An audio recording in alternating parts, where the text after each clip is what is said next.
ओम नमः शिवाय। अब हम विंध्येश्वर संहिता का अध्याय 14 पढ़ेंगे। अग्नि यज्ञ, देव यज्ञ, ब्रह्म यज्ञ आदि का वर्णन, भगवान शिव के द्वारा 7 वारों का निर्माण तथा उनमें देवार्धन से विभिन्न प्रकार के फलों की प्राप्ति का कथन। ऋषियों ने कहा, प्रभु, अग्नि यज्ञ, देव यज्ञ, ब्रह्म यज्ञ, गुरु पूजा तथा ब्रह्म तृप्ति का हमारे समक्ष क्रमशः वर्णन कीजिए। सूत जी बोले, महर्षियों, गृहस्थ पुरुष अग्नि में सायंकाल और प्रातःकाल जो चावल आदि द्रव्य की आहुति देता है उसी को अग्नि यज्ञ कहते हैं। जो ब्रह्मचर्य आश्रम में स्थित है उन ब्रह्मचारियों के लिए समिधा का आधान ही अग्नि यज्ञ है। वे समिधा का ही अग्नि में हवन करें। ब्राह्मणों, ब्रह्मचर्य आश्रम में निवास करने वाले द्विजों का जब तक विवाह न हो जाए और वे उपासनानी की प्रतिष्ठा न कर लें तब तक उनके लिए अग्नि में समाधि की आहुति, व्रत आदि का पालन तथा विशेष यजन आदि ही कर्तव्य है। द्विजों, जिन्होंने ब्रह्म अग्नि को विसर्जित करके अपने आत्मा में ही अग्नि का आरोप कर लिया है, ऐसे वानप्रस्थियों और संन्यासियों के लिए यही हवन या अग्नि यज्ञ है कि वे विविध समय पर हितकर, परिमित और पवित्र अन्न का भोजन कर लें। ब्राह्मणों, सायंकाल अग्नि के लिए दी हुई आहुति संपत्ति प्रदान करने वाली होती है, ऐसा जानना चाहिए। और प्रातःकाल सूर्य देव को दी हुई आहुति आयु की वृद्धि कराने वाली होती है, यह बात अच्छी तरह समझ लेनी चाहिए। दिन में अग्निदेव सूर्य में ही प्रविष्ट हो जाते हैं, अतः प्रातःकाल सूर्य को दी हुई आहुति भी अग्नि यज्ञ के ही अंतर्गत है। इस प्रकार यह अग्नि यज्ञ का वर्णन किया गया। इंद्र आदि समस्त देवताओं के उद्देश्य से अग्नि में जो आहुति दी जाती है उसे देव यज्ञ समझना चाहिए। स्थालीपाक आदि यज्ञों को देवज्ञ ही मानना चाहिए। लौकिक अग्नि में प्रतिष्ठित जो चूड़ाकरण आदि संस्कार निमित्तक हवन कर्म है उन्हें भी देवज्ञ के ही अंतर्गत जानना चाहिए। अब ब्रह्म यज्ञ का वर्णन सुनो। द्विज को चाहिए कि वह देवताओं को तृप्ति के लिए निरंतर ब्रह्म यज्ञ करें। वेदों का जो नित्य अध्ययन या स्वाध्याय होता है उसी को ब्रह्म यज्ञ कहा गया है। प्रातः नित्य कर्म के अनंतर सायंकाल तक ब्रह्म यज्ञ किया जा सकता है, उसके बाद रात में इसका विधान नहीं है। अग्नि के बिना देव यज्ञ कैसे संपन्न होता है, इसे तुम लोग श्रद्धा से और आदर पूर्वक सुनो। सृष्टि के आरंभ में सर्वज्ञ, दयालु और सर्वसमर्थ महादेव जी ने समस्त लोगों को उपकार के लिए वारों की कल्पना की। वे भगवान शिव संसार रूपी रोगों को दूर करने के लिए वैद्य हैं, सबके ज्ञाता तथा समस्त औषधि के भी औषध है। उन भगवान ने पहले अपने वार की कल्पना की जो आरोग्य प्रदान कराने वाला है। तत्पश्चात अपनी माया शक्ति का वार बनाया जो संपत्ति प्रदान कराने वाला है। जन्म काल में दुर्गतिग्रस्त बालक की रक्षा के लिए उन्होंने कुमार के वार की कल्पना की।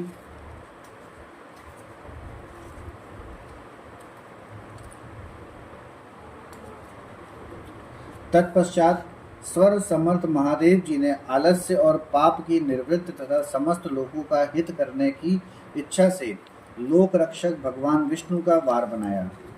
इसके बाद सबके स्वामी भगवान शिव ने पुष्टि और रक्षा के लिए आयुकर्ता, त्रिलोक सृष्टा, परमेष्टि ब्रह्मा का आयुष्कारक वार बनाया, जिससे संपूर्ण जगत के आयुष्य की सिद्धि हो सके। इसके बाद तीनों लोकों की वृद्धि के लिए पहले पुण्य पाप की रचना हो जाने पर उनके करने वाले लोगों को शुभाशुभ फल देने के लिए भगवान शिव ने इंद्र और यम के वारों का निर्माण किया। ये दोनों वार क्रमशः भोग देने वाले तथा लोगों के मृत्यु भय को दूर करने वाले हैं।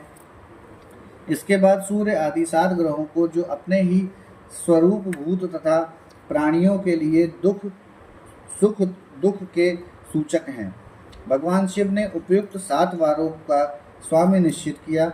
वे सब के सब ग्रह नक्षत्रों के ज्योतिर्मय मंडल में प्रतिष्ठित हैं। शिव के वार या दिन के स्वामी सूर्य हैं। शक्ति संबंधी वार के स्वामी सोम हैं। कुमार संबंधी दिन के अधिपति मंगल हैं। विष्णु वार के स्वामी बुध हैं। ब्रह्म जी के वार के अधिपति बृहस्पति हैं। इंद्र वार के स्वामी शुक्र और यम वार के स्वामी शनैश्चर हैं। अपने अपने वार में की हुई उन देवताओं की पूजा उनके अपने अपने फल को देने वाली होती है। सूर्य आरोग्य के और चंद्रमा संपत्ति के दाता हैं। मंगल व्याधियों का निवारण करते हैं। बुध पुष्टि देते हैं। बृहस्पति आयु की वृद्धि करते हैं। शुक्र भोग देते हैं और शनैश्चर मृत्यु का निवारण करते हैं। ये 7 वारों के क्रमशः फल बताए गए हैं जो उन देवताओं की प्रीति से प्राप्त होते हैं। अन्य देवताओं की भी पूजा का फल देने वाले भगवान शिव ही हैं। देवताओं की प्रसन्नता के लिए पूजा की 5 प्रकार की ही पद्धति बनाई गई। उन देवताओं के मंत्रों का जप यह पहला प्रकार है। उनके लिए होम करना दूसरा, दान करना तीसरा तथा तप करना चौथा प्रकार है। किसी वेदी पर, प्रतिमा में, अग्नि में अथवा ब्राह्मण के शरीर में आराध्य देवता की भावना करके 16 उपचारों से उनकी पूजा या आराधना करना 5वां प्रकार है। इनमें पूजा के उत्तरोत्तर आधार श्रेष्ठ हैं। पूर्व के अभाव में उत्तरोत्तर आधार का अवलंबन करना चाहिए। दोनों नेत्रों तथा मस्तक के रोग में और कुष्ठ रोग की शांति के लिए भगवान सूर्य की पूजा करके ब्राह्मणों को भोजन कराएं। तदंतर 1 दिन, 1 मास, 1 वर्ष अथवा 3 वर्ष तक लगातार ऐसा साधन करना चाहिए। इससे यदि प्रबल प्रारब्ध का निर्माण हो जाए तो रोग और जरा आदि रोगों का नाश हो जाता है। इष्ट देव के नाम मंत्रों का जप आदि साधन वार आदि के अनुसार फल देते हैं। रविवार को सूर्य देव के लिए, अन्य देवताओं के लिए तथा ब्राह्मणों के लिए विशिष्ट वस्तु अर्पित करें।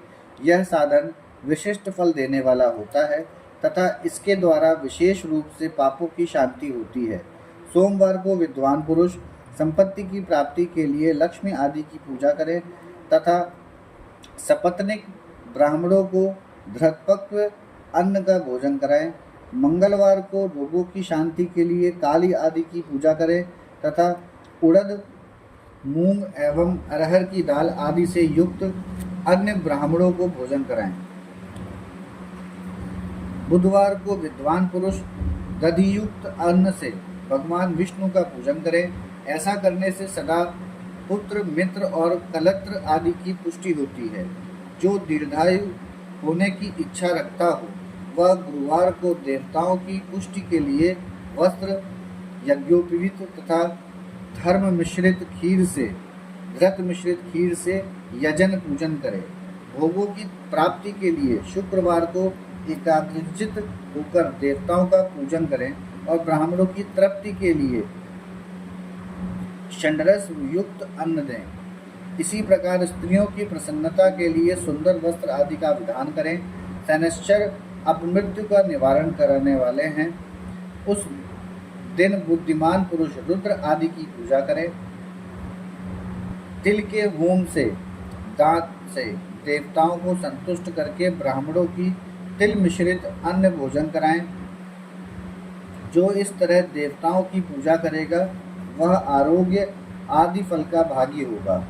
देवताओं के नित्य पूजन, विशेष पूजन, स्नान, दान, जप, होम तथा ब्राह्मण तर्पण आदि में एवं रवि आदि वारों में विशेष तिथि और नक्षत्रों का योग प्राप्त होने पर विभिन्न देवताओं के पूजन में सर्वज्ञ जगदीश्वर भगवान शिव ही उन देवताओं के रूप में पूजित हों सब लोगों को आरोग्य आदि फल प्रदान करते हैं। देश, काल, पात्र, द्रव्य, श्रद्धा एवं लोक के अनुसार उनके तारतम्य क्रम का ध्यान रखते हुए महादेव जी आराधना करने वाले लोगों को आरोग्य आदि फल देते हैं। शुभ के आरंभ में और अशुभ के अंत में तथा जन्म नक्षत्रों के आने पर गृहस्थ पुरुष अपने घर में आरोग्य आदि की समृद्धि के लिए सूर्य आदि ग्रहों का पूजन करें। इससे सिद्ध है कि देवताओं का यजन संपूर्ण अभीष्ट वस्तुओं को देने वाला है। ब्राह्मणों का देवजन कर्म वैदिक मंत्र के साथ होना चाहिए। शूद्र आदि दूसरों का देव यज्ञ तांत्रिक विधि से होना चाहिए। शुभ फल की इच्छा रखने वाले मनुष्यों को सातों ही दिन अपनी शक्ति के अनुसार सदा देव पूजन करना चाहिए। निर्धन मनुष्य तपस्या द्वारा और धनी धन के द्वारा देवताओं की आराधना करे। वह बार बार श्रद्धा पूर्वक इस तरह के धर्म का अनुष्ठान करता है और बारंबार पूर्ण लोकों में नाना प्रकार के फल भोगकर पुनः इस पृथ्वी पर जन्म ग्रहण करता है। धनवान पुरुष सदा भोग सिद्धि के लिए मार्ग में वृक्षादि लगाकर लोगों के लिए छाया की व्यवस्था करे। जलाशय, कुआं, बावड़ी और पोखरे बनवाए। वेद शास्त्रों की प्रतिष्ठा के लिए पाठशाला का निर्माण करें तथा अन्य प्रकार से धर्म का संग्रह करते रहें। धनी को यह सब कार्य सदा ही करते रहना चाहिए। समय अनुसार पुण्य कर्मों के परिपाक से अंतःकरण शुद्ध होने पर ज्ञान की सिद्धि हो जाती है। द्विजों, जो इस अध्याय को सुनता पढ़ता अथवा सुनने की व्यवस्था करता है उसे देव यज्ञ का फल प्राप्त होता है। यहाँ हमारा अध्याय 14 समाप्त होता है। ओम नमः शिवाय।